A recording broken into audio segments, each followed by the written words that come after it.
La page politique de ce journal avec tout d'abord le grand oral de Nicolas Sarkozy cet après-midi sur le thème de la politique extérieure de la France. Le candidat UMP a abordé les différentes questions internationales. On retrouve une certaine continuité avec la politique de Jacques Chirac. Ici, pas de rupture, même si l'on perçoit quelques nuances, et notamment sur la question du domaine réservé. Mickaël Darmon, Alix Bouillaguet et Mathieu Bierden. Comment innover tout en continuant? Pour Nicolas Sarkozy, c'est la base de toute sa campagne présidentielle. Et en politique étrangère, il n'échappe donc pas à cette question. Est-il dans la rupture ou dans la continuité? Réponse du candidat UMP, un hommage à l'action internationale de Jacques Chirac. Alors j'approuve l'action menée depuis 12 ans par le président de la République. Les Français savent aussi ce qu'ils doivent à la lucidité de Jacques Chirac, de ne pas les avoir entraînés dans une entreprise incertaine, celle de la guerre en Irak, qui était une erreur historique et qu'ils ne souhaitaient pas.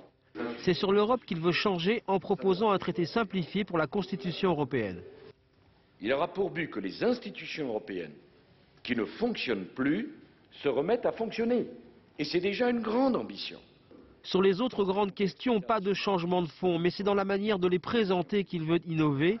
Ainsi, pour le Proche-Orient, il sait qu'il est connu comme étant un pro-israélien. Je mets sur le même plan le droit d'Israël à la sécurité, Israël créé par l'ONU, et le droit des Palestiniens à avoir un État viable. Est-ce que vous faites le pari, si vous êtes élu président de la République, d'un changement à la tête de l'État iranien? Sur ce dossier, il a une idée, celle que tout le monde partage. Je le dis pour que les choses soient claires, la perspective d'un Iran doté de missiles nucléaires n'est pas acceptable.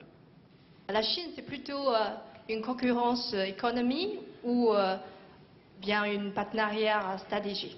Le style toujours, il veut montrer avec cette question que lui peut parler différemment de la Chine. Un peuple qui sait faire tant de choses doit se poser la question des libertés politiques aussi, même si c'est un autre continent, même si c'est une autre civilisation. Après une conversation avec Jacques Chirac, cette conférence de presse a été avancée d'une semaine. Voilà Nicolas Sarkozy qui parle de politique étrangère, quelques jours avant que Jacques Chirac ne se prononce sur son avenir. Le point sur les